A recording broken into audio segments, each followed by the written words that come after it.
বাংলাদেশের মানুষ 17 বছর থেকে অপেক্ষা করছে নিজের ভোট নিজে দেওয়ার জন্য, ঠিক কিনা? যদি তাই হয়, এই ভোট বন্ধ করার অধিকার কারো আছে না নাই?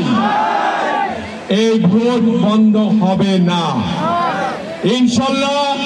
এই ভোট বন্ধ হবে না। আগামী ফেব্রুয়ারিতে এই জাতীয় সংসদ নির্বাচন হবে।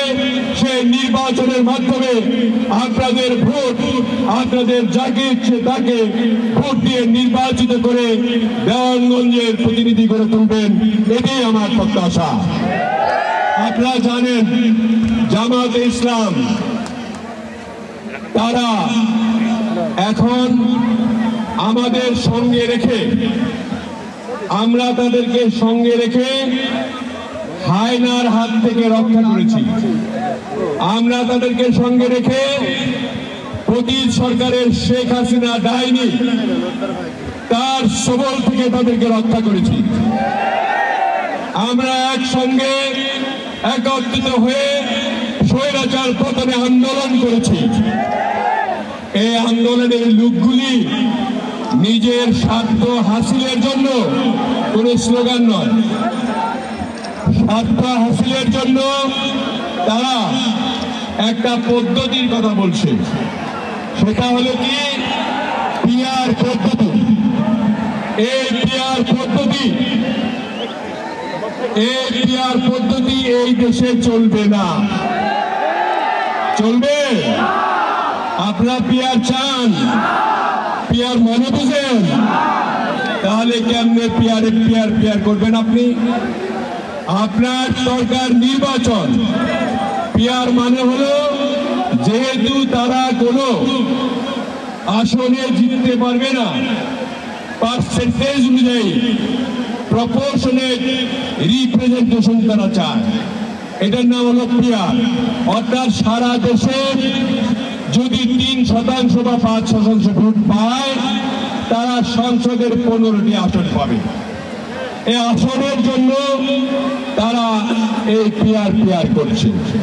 কিন্তু জনগণ কাকে ভোট দিবে কেউ জানে না। এটা কি চান আপনারা?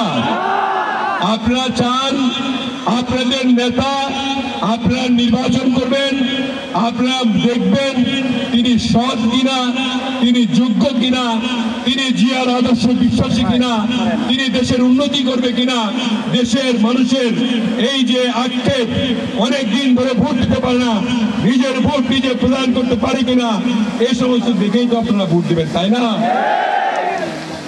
তাহলে একদিকে পিআর করছেন, আর একদিকে গ্রামে গঞ্জে গিয়ে জান্নাতের আপনার বাতাস পাচ্ছেন। এটা তো ঠিক না। দ্বিচারিতা ভালো নয়। আমরা জানি এইখানেও জামাতের একজন প্রার্থী দেওয়া হয়েছে, আমি বলবো না তিনি খারাপ, কিন্তু এই এলাকার যে কাজ করতে পারবে, এই এলাকার যে মানুষের দুঃখ দুর্দশা লাঘব করতে পারবে, এই এলাকার যে কাজকর্ম আছে সেগুলি সম্পন্ন করতে পারবে, এই এলাকার যে নদী ভাঙ্গন, এই নদী শাসন যে করতে পারবে তাকেই ভোট দিতে হবে। এবং আমাদের এখানে এই এলাকায় আমাদের জানি বাংলাদেশ জাতীয়তাবাদী দলের ভোট এবং সকলে মিলে দেশ নেত্রী বেগম খালেদা জিয়া এবং ভারপ্রাপ্ত চেয়ারম্যান তারেক রহমানের দিকে তাকিয়ে আছে। সারা বাংলাদেশ একটি গণতান্ত্রিক পন্থায় উপনীত হবে, দেশের মানুষের মধ্যে সমতা থাকবে, প্রত্যেকের শিক্ষিত যুবকদের চাকরি হবে এবং যারা বেকার রয়েছে তারা সরকার হবে, কাজ করবে এবং তাদের জীবন মান উন্নয়ন হবে। এটাই হলো আমাদের লক্ষ্য। এবং এই লক্ষ্যে উপনীত হতে গেলে আপনারা ভোট দিতে হবে কিসে? ভোট দিতে হবে আমাদের মার্কা কি? মার্কা কি? আজকে এই যে ফুটবল খেলা হচ্ছে, আমরা সবাই এখানে জড়ো হয়েছি, উপভোগ করব ফাইনাল খেলা। আমাদের একটা ফাইনাল খেলা রয়েছে ফেব্রুয়ারিতে, এই ফাইনাল খেলাতে জিততে হবে ইনশাআল্লাহ।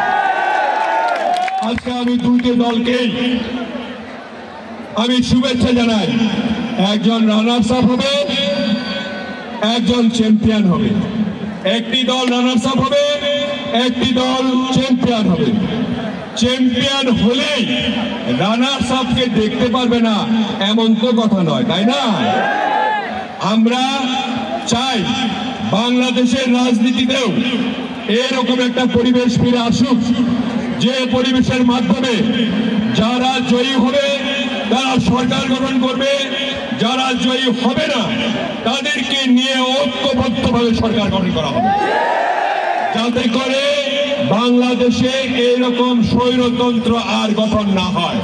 যে স্বৈরতন্ত্র শেখ হাসিনার নেতৃত্বে আপনার বাংলাদেশের খুন, খুন, গাজাতি, রাহাজানি, ব্যাংক ডাকাতি ইত্যাদি হয়েছে এবং আমাদের মানুষকে দরিদ্র সীমায় ফেলে দিয়েছে, সেগুলি যাতে আর না হয়। আপনারা জেনে খুশি হবেন, জনাব তারেক রহমান এই ইতিমধ্যেই 31 দফা ঘোষণা করেছেন।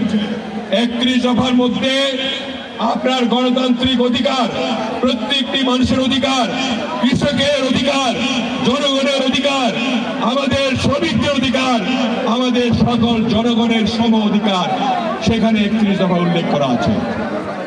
সেই 31 দফা আমরা পূরণ করব এবং 31 দফার মাধ্যমে প্রত্যেকটি জায়গায়, প্রত্যেকটি ইউনিয়নে আমরা ইনশাল্লাহ এই প্রত্যেকটি কাজ, যে সমস্ত অসমাপ্ত কাজ রয়েছে সেই অসমাপ্ত কাজগুলি আমরা করব।